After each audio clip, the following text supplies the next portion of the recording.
Today is the 6th of August, a monumental day because we expect monumental developments to take place in West Asia that will be impacting the entire world. That is an understatement. And this is Transition Protocol. If you like what we do, please hit the subscribe button. Please hit the like button. Please go to our Substack channel, same name, Transition Protocol, and become a paid member so we can deliver this extraordinary news to you twice a week. I have with me, I'm honored to introduce once again a very dear friend, a founding member of this channel, Vijay Prashad, who travels the globe literally all the time, and one of the most trusted names in this discussion. So go ahead, Vijay. Please go ahead and break the news that we have been talking about. Yeah, it's really interesting, Zulfiqar, because if you think about it, for the last quarter century, at least since the year 2000, the United States has basically imposed what might appear from the outside as peace agreements on countries. The United States came to the Iraqis and said, "This is what you can do." After the 1991 bombing of Iraq, the pushing of Iraqi troops out of Kuwait, the United States imposed a settlement. They came through the United Nations, which was then very much circumscribed in its options, and put together a package called Oil for Food. And they just imposed it on the Iraqis. The Iraqis were given a off the shelf proposal, which they either had to take or the bombardment would continue. There was no negotiation. Saddam Hussein didn't have the space to make an agreement with the United States. He couldn't negotiate on points and so on. The Oslo Agreement was basically imposed on the Palestinians. In many ways, the Good Friday Agreement also had that weakness. It was something that George Mitchell and the United States had crafted, and they brought to the table and said, "Take it or leave it. We are the hegemon, the main superpower. What we say goes." And so we've got used to that. We've got used to the United States telling countries what the situation must be. That this is the peace agreement. When Ukraine and Russia came near a peace agreement in Ankara, in Turkey, and then later in Belarus, in Minsk in Belarus, the United States and the British came in and said, "Sorry, no, your agreements don't hold. We have maximalist demands, so your agreement is out of the window." And indeed, the agreement was tossed out of the window by the Ukrainians, and the war continues with the US and others again saying, "We are not happy with the peace agreement," even though the United States nominally has nothing to do with the conflict in Ukraine. Of course, it has everything to do with it, but it's not supposed to be a party to the conflict. It's the principal financier of the Ukrainian side, but technically it shouldn't be at the table. Well, anyway, this habit of getting used to the US dictating terms is coming up against a limit. And the limit, I think, is what we're seeing with the Iranians. It's very clear that since, again, 2006 at least, when the United States made the Iranian nuclear energy program a matter of international dispute, when the United States took that nuclear energy program and said, "No, no, it's a nuclear weapons program," and therefore threatened Iran through the International Atomic Energy Agency with sanctions and so on, and then placed sanctions. Since 2006, that is 20 years ago, United States has insisted that the number one issue negotiation with Iran is nuclear. That's the number one issue. No other issue matters. Very interesting. When I was talking to the Iranians shortly after 2006, for them, the nuclear question was moot. It's not significant. Why was it moot? Well, because they had no ambitions for a nuclear weapons program. How are they supposed to negotiate down something they don't have? They don't have a nuclear weapons program. What are they supposed to do? Now, they said, "We are open to inspections." We are a member of the non-proliferation treaty, so International Atomic Energy Agency people can come and inspect our country and so on. But this is not the primary issue. The primary issue for Iran for the past 20 years at least has been the question of regional security. That is the primary question. That has been on their minds for decades. They were victims of an illegal attack by Saddam Hussein's Iraq on behalf of the United States, Western Europe, the Gulf Arab states, and so on in 1980, right after the Iranian Revolution. They were a victim of an illegal attack. It was Saddam Hussein's Iraq that invaded Iran. So Iran has been very, very worried about the question of regional security for a long time and has sought security parameters with what is considered to be its regional rivals. On the one side, Saudi Arabia, on the other side, Israel. With Saudi Arabia, the Iranians have been talking for now at least a decade, most recently with the mediation of the Chinese. This is the so called Beijing, Tehran, and Riyadh dialogue. There have been four of these dialogues so far. With the Israelis, there's of course no direct negotiation or dialogue, but the Iranians had put on the table the Middle East nuclear weapon free zone, trying to put pressure on Israel to basically, either declare that it has a nuclear weapon, which is the low bar, or a higher bar, challenge Israel to give up its nuclear weapons. So Iran has sought regional security guarantees. Now, because of the presence of the United States in the Gulf Arab states, in the military bases and so on, the question of the US withdrawing from those bases has also been on the table for Iran for a very long time. Okay, United States, nuclear is the main issue.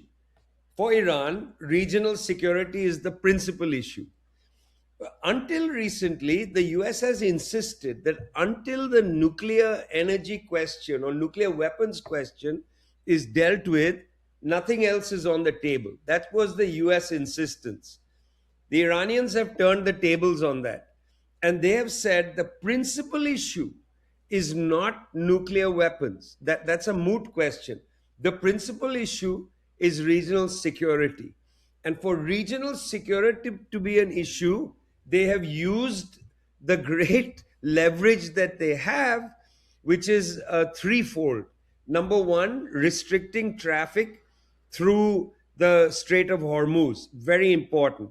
Secondly, military strikes on US military bases in the Gulf Arab states. That's put a lot of pressure on the Gulf Arab states. And number three, utilized diplomacy channels through Oman. Oman, by the way, very angry that the United States misused their diplomatic channel in order to conduct an illegal war against Iran. Very upset, the Omanis. But the third issue is that Iran has used the diplomatic channels of Oman and Pakistan to open a space for a conversation which is not driven by the United States. So these three things: restricting movement through the Strait of Hormuz, number one; number two, the military strikes on US bases, military bases in the Gulf Arab states; and number three, opening a separate and independent channel of discussion with Oman and with Pakistan. These three things have turned the tables on the United States over 20 years of pressure on this region, which is to put the nuclear question front and foremost and isolate Iran. Iran is not isolated. Iran has set aside the nuclear question and put regional security at the forefront. This is a real shift in the diplomatic relations of West Asia. Let's see where this will go. We are on the threshold of news about breakthroughs and so on. I don't want to exaggerate these news about breakthroughs. These come and go. This is going to be a zigzag process. But at least one thing we can very, very clearly say is that we are in a new diplomatic arena. This is not the diplomatic arena of even 6 months ago. Well, Vijay, excellent summary of, of what I would say, which we have said before, tectonic shift. This is a tectonic shift. There is no question about it. The United States was the unrivaled superpower, dictating to all the countries that we have been talking about, especially the countries in West Asia, in the Middle East, everywhere, the terms that they want to impose, not negotiate, impose upon all of these other countries, and those poor countries had no choice but to accept that. And for us now to witness, actually witness, that Iran, with 40, 50 years of sanctions on it, of all kinds, maximum pressure, has now managed to turn the tables, is a tectonic shift. And as a result of what has happened, and as a result of the failed war, the impossibility faced by the United States to impose its will on Iran, we are now privileged with information that we should share with our global audience. We are not in a position to see the future. We don't have a crystal ball. We cannot predict what is in the hearts of anyone, especially the hearts of a malignant toddler in the White House who is easily provoked into doing anything, regardless of the consequences. But our news is, and privileged news, that United States has been forced, not willingly, but forced to accept the sequencing suggested by Iran, not suggested, uh, demanded by Iran. United States has agreed to go through the mediation channel of Pakistan. This is an insistence by Tehran, not the United States, for reasons that are well known to global audiences who are very sharp to see what Trump does and does not do. Trump decided to bypass Pakistan because Pakistan was seen by Washington, not necessarily by Trump, but by the Zionists who are near Trump, as favoring Iran in terms of asking Trump to live up to his commitments, which obviously Trump did not want to do. So Trump wanted to bypass Pakistan, go via Oman and Qatar, which he thought would be more easily controlled. But Tehran came back forcefully and said, no, no, no, Pakistan is our principal channel. We want to talk to you indirectly through Pakistan. And most importantly, the center of gravity is the Islamabad MOU. Absolutely no change. So we are told that as early as within the next 48 hours, I mean, this is tectonic. This is geopolitically tectonic earthquake that United States and Iran would say that the Gulf of Hormuz, that the Strait of Hormuz is open to naval passage, to the passage of tankers that the world desperately needs. Iran will be completely in charge of the security and controlling the northern corridor. Oman will be controlling the southern corridor, but the security architecture will remain firmly in the hands of Iran, and Pakistan will be the mediating channel. And the next step, assuming this happens in a good way, will be the announcement that another round of talks is going to take place in Geneva, again with Pakistan as the principal guarantor of security to Tehran and all the people who will come from Tehran, and Qatar will be there in a supporting role, and the United States will be there indirectly, and the talks will be focused entirely upon the implementation of the MOU. Nothing new. So we are told that this has been agreed in principle. Tectonic shift, tectonic shift, something that will now change the geopolitics of the world. Go ahead, Vijay. Anxious to hear your analysis of this. Well, I'm going to come in a second to the shipping lanes debate because this is a very interesting question that has been raised. But very quickly, Prime Minister Sharif of Pakistan is in Saudi Arabia, and there's going to be a three-way conversation between Recep Tayyip Erdogan of Turkey, who'll travel to Saudi Arabia, Mohammed bin Salman, who effectively is the leader of Saudi Arabia, and Prime Minister Sharif. So it's Pakistan, Saudi Arabia, Turkey having a discussion. I think this is where the spirit of realism might prevail over ideology. We shall see what comes out of that. But before we come back to that, let's call it the big three meeting to discuss things when there's no United States. But before we come to that, let's go back to the Strait of Hormuz conversation that Iran has been having with Oman. This is actually fascinating. So elements of the agreement are quite interesting. On the one side, it appears that Oman and Iran are basically close to an agreement where ships entering the Strait of Hormuz will have to be under Iranian supervision, and ships exiting the Strait of Hormuz will be in Omani supervision. Okay, on the surface, that sounds pretty straightforward. The United States will be asked to lift the blockade on Iranian ports. Iranian tolls and Omani tolls will enter, and so on. But look at the complication here. Imagine you are a shipping company and you are to enter the Strait of Hormuz. You are going to have a piece of paper signed by an Iranian official, whether digital signature or physical signature. Most likely it will be digital. This places you under enormous sanctions jeopardy by the United States. So, what the Iranians are doing, in effect, is they're trying to undermine US sanctions. They're putting shipping companies on the line. You want a piece of the vast profits of carrying crude oil around the world. You are going to have to buck the US tertiary sanctions and so on. You're going to have to deal with that. This is an interesting question. What happens next? If Iran insists that ships entering the strait will be under Iranian supervision, will the United States give a waiver to these ships so that they don't face any jeopardy, having had to negotiate with the Iranians to enter the waters? Will they be given a waiver? Or will this process undermine the sanctions, tertiary sanctions against shipping companies? If that is the case, then this eases things up for ships to take oil to Cuba, for instance. Why wouldn't a ship carry oil to Cuba? What are they worried about?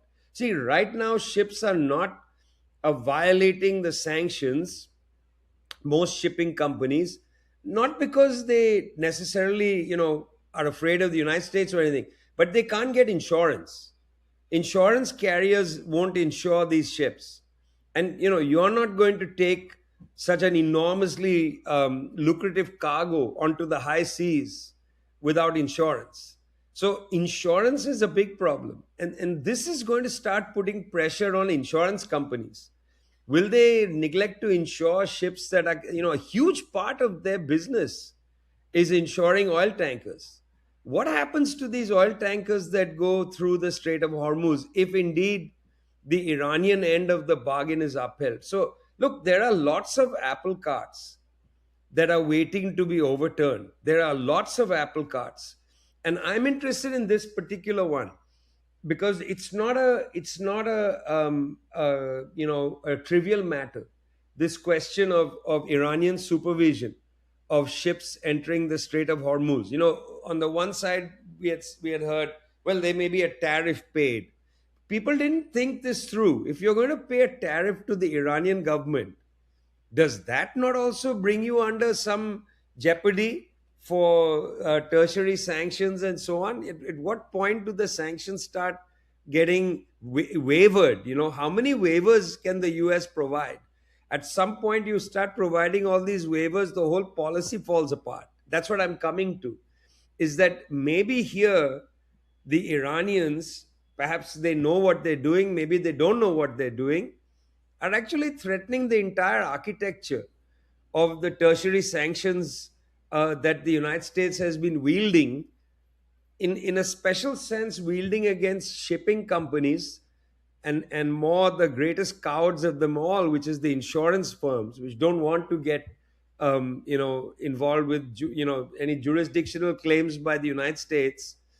So does this then unravel that? That's very interesting. We're going to have to see, in a way, whether the preliminary framework between Oman and Iran is actually accepted and what it looks like, this inward and outward bound supervision.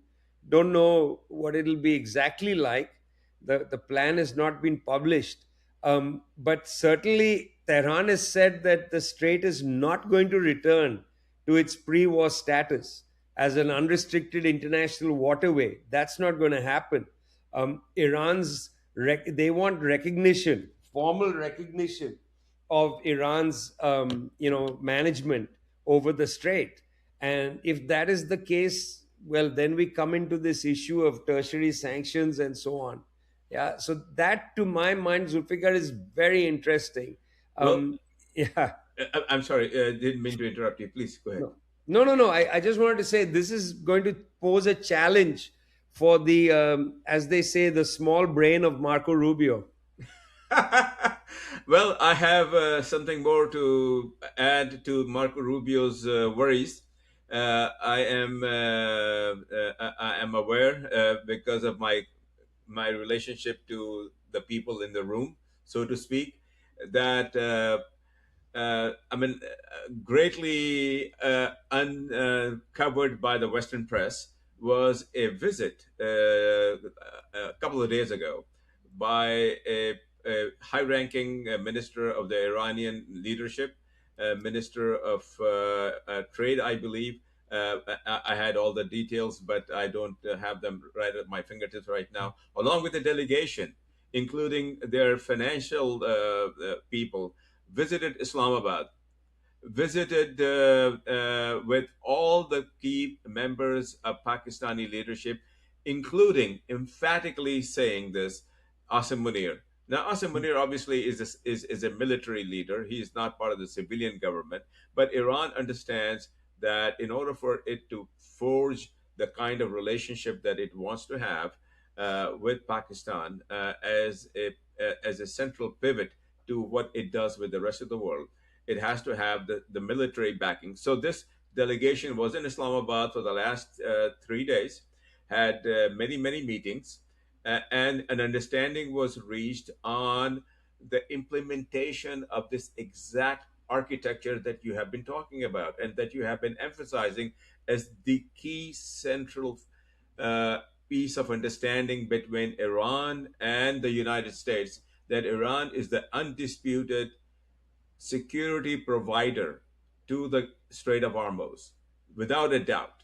Even though Iran agrees that the southern corridor will be managed, not controlled by Oman, managed by Oman, but Iran retains total control. And this has been now communicated directly by Pakistan and Iran to all the neighboring Gulf countries, especially Saudi Arabia, because Saudi Arabia is a dominant figure in the Gulf region. And and one of the reasons why Shehbaz Sharif is there today, already there today, accompanied by Foreign Minister Isaac Dar, and perhaps soon to be joined by Asim Munir, is to convince the Saudis that whatever is taking place is not going to upset the apple cart as to the Saudis, that Iran is not a threat to the Saudis. Very important. Not reported by the Western press, absolutely not reported by the corporate media, and independent media just does not have access to that. So we are privileged to have access. We are privileged to provide this to the global audience, and we are privileged to provide our analysis through people such as our great friend Vijay Prashad, who is a founding member of this channel and who is completely independent in his thinking based upon 40 years of independent thinking, and not being under the thumb of anyone. So this, in my view, and I've been part of all of this because when I was much younger, I was part of the team that erected this unfortunate petrodollar regime, and I was happy to see it crumble, years ago, a couple of years ago, and in my view, it's going to crumble completely. So, Vijay, this is accepted as far as we can tell. This is accepted by the Gulf countries, and nothing the U.S. can do to unravel this. Well, let's go back to the meeting in Saudi Arabia. I mean, it's important that it's a Turkey, Saudi Arabia, Pakistan meeting for the following reason. Number one, over the course of the past few months, in fact, since last year, Saudi Arabia has very cautiously said that it worries about its oil infrastructure and does not want any conflict in the region to mess up its preciously built infrastructure. Ras Tanuf was hit briefly in a retaliation strike from Iran, and the Saudis were very upset about it. Saudi Arabia has struck what they call Iranian proxies in Iraq, but they have not struck Iran. They also had another go at the Ansar Allah forces in Yemen, but they have not struck Iran. They don't want to get into a conflict with Iran. In fact, the Beijing, Tehran, and Riyadh dialogue has improved relations considerably, and they don't want to go back, into a situation because they well know that Iran has a capacity to wreak havoc in Saudi Arabia. I mean, they just don't want that. So I think they welcomed the dialogue with Turkey and with Pakistan. Now, right now, Oman and Pakistan are the two countries that are directly talking to Iran and appear to be the most trusted countries, apart from other allies. I mean, Russia and China and other people are also talking to the Iranians, but the letterbox is in Muscat and Islamabad. That's the letterbox, is the Omanis and the Pakistanis.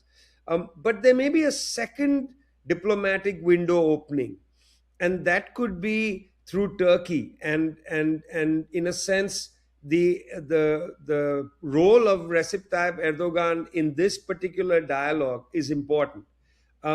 It's interesting to note that over the last period, Turkey has basically supported Saudi Arabia on almost everything. When there was some assaults on Saudi Arabia, Turkey very quickly released statement condemning it.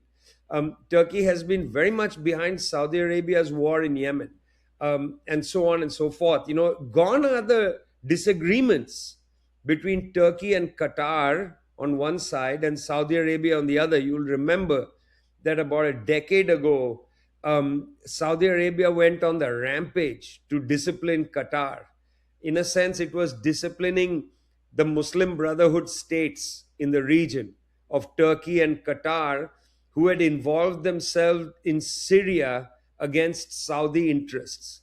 The Qataris and the Turks were backing the Syrian Muslim Brotherhood against the chosen rebels of Saudi Arabia. And they got into a serious tussle, so much so that Saudi Arabia effectively blockaded Qatar, stopped goods and services going to Qatar, and so on. This is long in the rear view. Right now, Turkey's relations with Mohammed bin Salman is much improved. Remember also that it was in Turkey that Mohammed bin Salman conducted a assassination operation, sending a team to kill the dissident journalist. So that all of that is forgotten. At this time, it appears that a second diplomatic window may be opening via Turkey, where Turkey might also try to involve itself in conversations with regional players. So the meeting between Turkey, Saudi Arabia, and Pakistan is very significant because it's bringing together two of the diplomatic channels for Iran, Pakistan on the one side and Turkey on the other. And I think it's correct. They're trying to soothe the nerves of the Saudis to ensure that Saudi Arabia holds its nerve, accepts the situation in the Strait of Hormuz, Already Saudi ships going through the Red Sea are being struck by the Ansar Allah forces in Yemen. So Saudi Arabia is not able to find an alternative route for its oil, and the Strait of Hormuz might end up being the best way for it to transact oil, particularly from Dammam and so on, the main Aramco fields in eastern Saudi Arabia. So anyway, long we can go. I can go on and on about this, but the short story is that these conversations, little reported outside the region, are very significant because it shows a couple of things. Number one, the regional players might be coming to accept that Oman and Iran together have jurisdiction over the Strait of Hormuz, that it is in fact not international waters, but it will be supervised waters. What this then means for the United States is going to be quite interesting. What it means for its sanctions policy and so on. If Saudi Arabia, Turkey, Pakistan, these countries, including the smaller Gulf Arab states, accept the Oman Iranian proposal for the Strait of Hormuz, we are really in a different situation in the world where the diplomatic axis is shifted, but so too has the ability of the United States to sanction countries. Well, this is what we are. I'm going on the limb to report, Vijay, to our global audience. I'm willing to take the risk of perhaps being proven wrong, which I do not believe is going to be the outcome of this reporting, because I trust the sources from where I received this information, and so far they have batted 10 out of 10 in terms of giving us a view of what is going on. And from their perspective and my understanding of what is going on, this is going to unfold not in the too distant future, in the coming days, Hmm. not even weeks, coming days, Vijay. Like maybe as early as Friday night in Tehran, I'm told that there is a possibility, a significant possibility, that the Strait of Hormuz will be opened. The naval blockade will be lifted. First step. Second step, announcement of a meeting between Pakistan, Iran. Pakistan is a mediator, obviously, and the United States indirectly in Geneva, hosted by Pakistan. Much to the dislike of Mr. Trump, who had soured on Pakistan because Pakistan was not towing the line. So, and China, of course, emerges as a really significant power in all of this, not as a hegemon. So, final word to you, Vijay. The world is shifting in front of our eyes.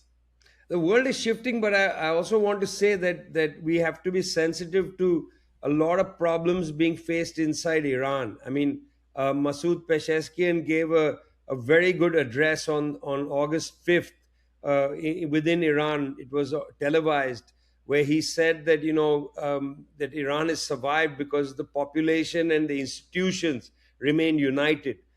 There have been great military attacks and so on, but he also talked about how sanctions, banking restrictions, energy shortages, droughts, economic hardship, etc., has created a lot of problems for Iranian people. Despite the fact there's been no new attack against Iran, the economic situation is very, very difficult.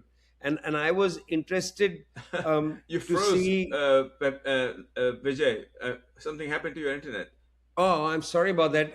No, I was just saying Masoud Pezeshkian Yes, yes, on yes, yes.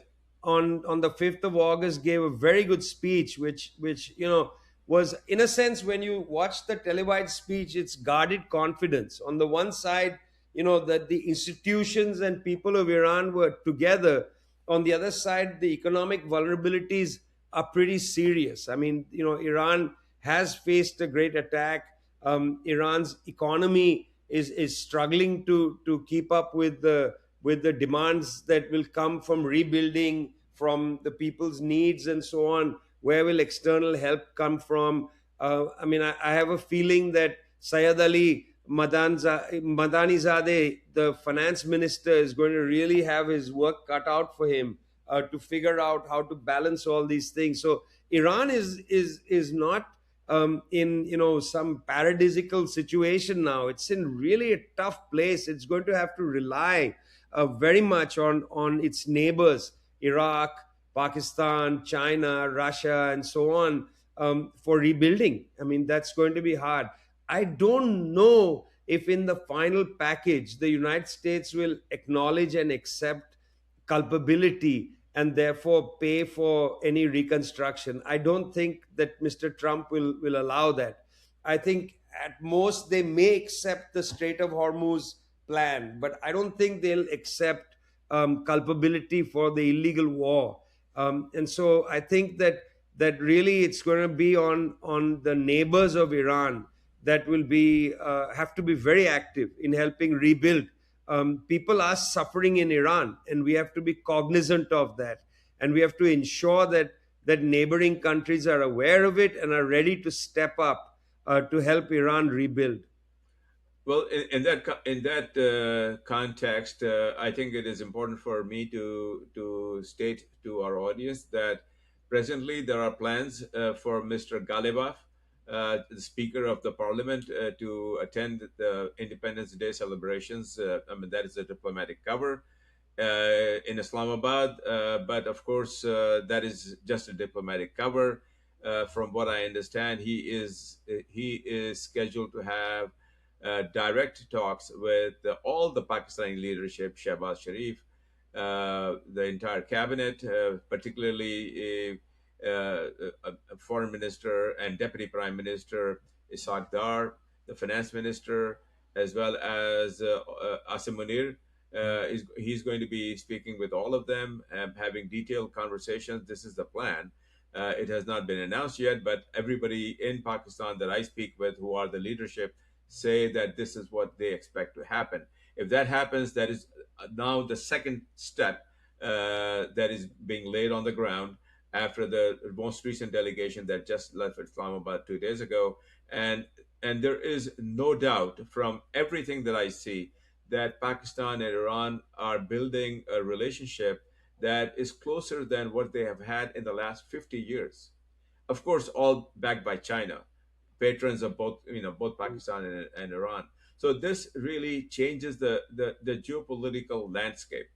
The U.S. retreats, the petrodollar begins to fall. That is the right word that we should use, because if Iran emerges as as the regional power, and oil flows freely and it's not taking money in dollars, and the other Gulf countries are no longer the protectorates of the United States, not under obligation to price it in dollars. Who's going to be paying for the all these wars, the $40 trillion debt? So please go ahead, Vijay. Excellent summary of what is going on, which is truly transformational for the world. Uh, why don't you give the final words on a summary to our audience before we meet again next week as our regular guest and founding member, to enlighten us and our audience about what you have seen, physically traveling to all the capitals, speaking to all the players. Yeah, I mean, I would say firstly that what really makes our conversations and our reporting important is that it doesn't start from the discussions in the White House Oval Office. We are not taking our cues from Mr. Trump's statements. We're watching other people, because the foundation of this reporting is that there are other places where other things are happening that might be much more significant. For instance, in this case today, what might be happening in Tehran and Muscat, in Oman and Iran, in other words, might be very much more important. What equally is happening in Pakistan, or in Ankara, Turkey, or in Riyadh, Saudi Arabia, very, very important. These deliberations and discussions are happening amongst people who are facing the direct brunt of an illegal war that the United States felt that it could just start in West Asia, and where everybody would just surrender, and at the end of the day the US could dictate terms on everybody. It didn't work out like that.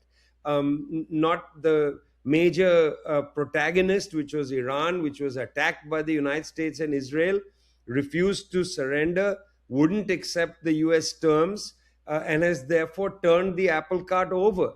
And because Iran has been forthright and refused to surrender and accept the terms, in a sense, Iran has forced Pakistan and Oman and Turkey and Riyadh to look at the world in a different way. I mean, I don't want to give credit to the Pakistani government or the Omani government, or the Turks or the Saudis, because they didn't do the overturning of the apple cart. The Iranians did it.